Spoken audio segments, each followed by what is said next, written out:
જય શ્રી કૃષ્ણ મિત્રો. અધિક માસના શુક્લ પક્ષની એકાદશીને પદ્મિની એકાદશી કહેવામાં આવે છે. આ એકાદશી અત્યંત પુણ્યદાયી માનવામાં આવે છે. ચાલો આપણે આ એકાદશીની વ્રત કથા સાંભળીએ. પદ્મિની એકાદશી. અધિક માસની શુક્લ પક્ષની એકાદશી. યુધિષ્ઠિરે પૂછ્યું, હે કૃષ્ણ, અધિક માસની શુક્લ પક્ષની એકાદશી કઈ છે? એટલે કે તેનું નામ શું છે, તેમજ તેનો વિધિ વિધાન કયો છે, તે આપ મને જણાવો. શ્રી કૃષ્ણ ભગવાન બોલ્યા, અધિક માસની શુક્લ પક્ષની એકાદશીનું નામ પદ્મિની છે. તે દિવસે જેણે ઉપવાસ કર્યો હોય તે વૈકુંઠ ધામમાં જાય છે. તે મહાપવિત્ર અને પાપોનો નાશ કરનારી છે. તે ભોગ અને મોક્ષરૂપ ફળ આપનારી છે. હે રાજન, તેની વ્રત વિધિ હું તમને કહું છું તે સાંભળો. દસમના દિવસે કાસું, અડદ, મસૂર, ચણા, કોદરા, ચામ, મધ, પારકું અન્ન, કોઈ પણ ક્ષાર તથા મીઠું આ 10નો ત્યાગ કરવો. તે દિવસે હવિષ્યાન્ન એટલે કે સાત્વિક અનાજ જમવું. દસમના દિવસે જમીન ઉપર કંઈ પણ પાથર્યા વગર સૂવું અને બ્રહ્મચારી રહેવું. 11 પ્રાતઃકાળમાં કાળજીથી મળત્યાગ કરી દાતણ કરવું, પણ 12 કોગળા કરી પવિત્ર થઈ જવું, એટલે કે સ્નાનવિધિ કરવી. સ્નાનમાં વિધિપૂર્વક ગાયનું છાણ, માટી, તલ, દર્ભ લઈને પવિત્ર થઈને આમળાના ચૂર્ણ વડે શરીરના બધા ભાગને સ્નાન કરવું. પછી સફેદ અને પવિત્ર અખંડ વસ્ત્ર પહેરવું. તે પછી રાધિકા સહિત શ્રી હરિની પૂજા કરવી, તેમજ પાર્વતી સહિત ભગવાન શંકરનું પૂજન કરવું. તે પછી તેમની સમક્ષ ભક્તિપૂર્વક નૃત્ય કરવું. આ દિવસે નીચ લોક સાથે વાતચીત ન કરવી, તેઓનો સ્પર્શ પણ ન કરવો, જૂઠું બોલવું નહીં, સત્ય જ બોલવું, રજસ્વલા સ્ત્રીને અડકવું નહીં, બ્રાહ્મણ કે ગુરુની નિંદા ન કરવી, પુરુષોત્તમ અધિક શુક્લ પક્ષની એકાદશી નિર્જરા કરવી, અગર જળપાન કે દૂધ પીને કરવી, ફરાળ કરવી નહીં, ગીતવાદન સાથે સૂર્યોદય સુધી જાગરણ કરવું, સવારે સ્નાન કરી શ્રી હરિની પૂજા કરવી, પછી વિધિ પ્રમાણે બ્રાહ્મણોને જમાડવા, બ્રાહ્મણોને દાન આપવું. પછી શ્રી કૃષ્ણ આ એકાદશીની કથા કહે છે. કૃતવીર્યના પુત્ર સહજાર્જુને રાવણને કેદખાનામાં નાખ્યો હતો. તે જોઈ રાવણના પિતા પુલસ્ત્યે રાજા સહજાર્જુનને પ્રાર્થના કરીને રાવણને છોડાવ્યો હતો. આ સાંભળીને નારદજીએ તે વેળાએ મુનિશ્રેષ્ઠ પુલસ્ત્યને પૂછ્યું. રાવણે ઇન્દ્ર સહિત સર્વે દેવોને જીતી લીધા હતા અને રાવણ યુદ્ધ કરવામાં કુશળ હતો, છતાં સહજાર્જુને તેને કેવી રીતે જીત્યો હતો?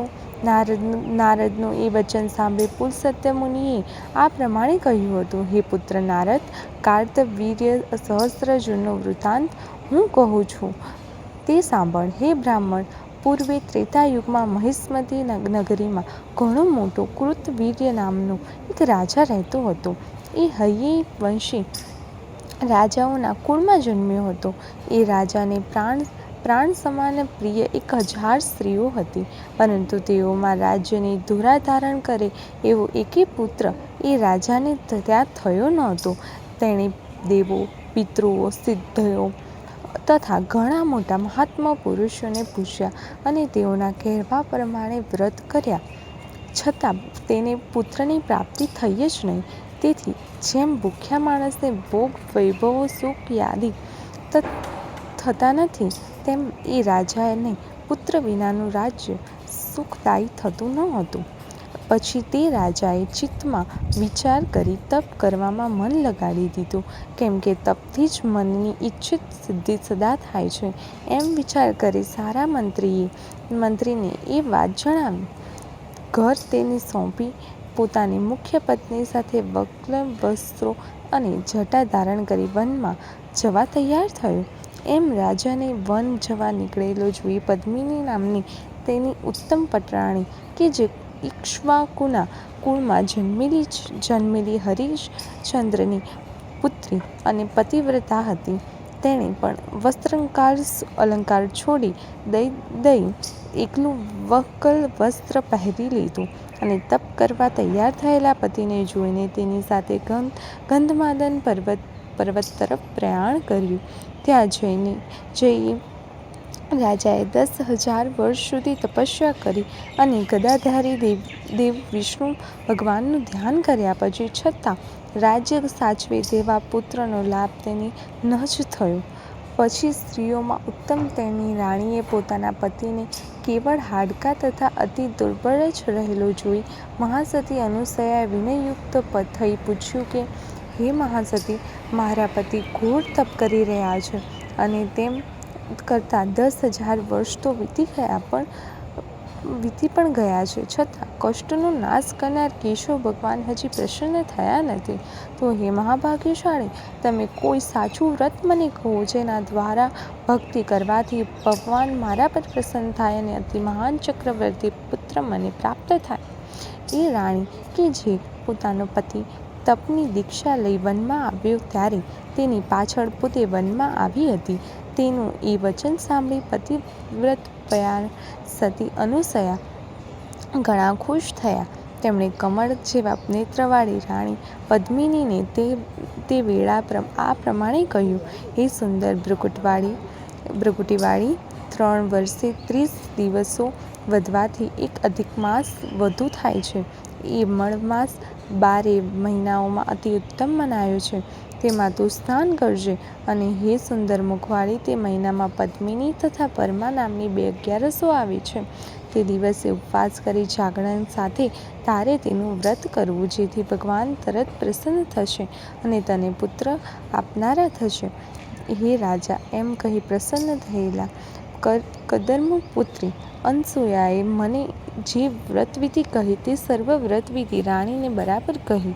એટલે પુત્ર પ્રાપ્તિના ઈચ્છતી તે સુંદર અંગવાળી રાણીએ સર્વ વ્રતવિધિ સાંભળ્યા પછી અનસૂયાના કહ્યા પ્રમાણે તે બધું કર્યું. પુરુષોત્તમ માસની 11સના દિવસે તેણે ઉપવાસ કર્યો, પાણી પણ ન પીધું અને રાતે ગીત તથા નૃત્ય સાથે જાગરણ કર્યું. એમ તેનું વ્રત પૂર્ણ થયું કે તરત જ કેશવ ભગવાન પોતે તેના પ્રસન્ન થયા. ગરુડ પર બેઠેલા ભગવાનને પ્રગટ થઈને તેને કહ્યું કે, હે પવિત્ર સ્ત્રી, એ એકાદશીના વ્રતના પ્રભાવના કારણથી તે સહસ્ત્રાર્જુનને યુદ્ધમાં રાવણને હરાવ્યો હતો. ચક્ર તથા ગદાને ધારણ કરતા શ્રીનારાયણ દેવ વિના બીજો કોઈ પણ 3 લોકમાં તેને જીતવા સમર્થ ન હતો. એ સહસ્ત્રાર્જુને રાવણને હરાવ્યો તેમાં તમારે આશ્ચર્ય પામવા જેવું નથી, કેમ કે શ્રી પુરુષોત્તમ માસની કૃપાથી તથા એ માસની પદ્મિની એકાદશીના ઉપવાસથી પ્રસન્ન થઈ દેવાધિદેવ વિષ્ણુ ભગવાનને કૃતવીર્ય તથા પદ્મિની મહાબળવાન પુત્ર આપ્યો છે. એમ નારદને કહીને બ્રાહ્મણ ભૂસત્ય ઋષિ પ્રસન્ન છે તે ત્યાંથી વિદાય થયા. આ હતી એકાદશી વ્રતની પવિત્ર કથા. ભગવાન વિષ્ણુના આશીર્વાદથી જીવનમાં સુખ, શાંતિ અને સમૃદ્ધિ મળે. આજે જે કોઈ પણ ભક્ત શ્રદ્ધાથી વ્રત કરે છે તેને અવશ્ય પુણ્ય પ્રાપ્ત થાય છે. આ એકાદશી આપણને સારા કર્મ અને ભક્તિનો માર્ગ શીખવે છે. જો તમને પણ આ કથા ગમી હોય તો આ વિડીયોને લાઈક, શેર અને સબસ્ક્રાઈબ કરજો. જય શ્રી કૃષ્ણ.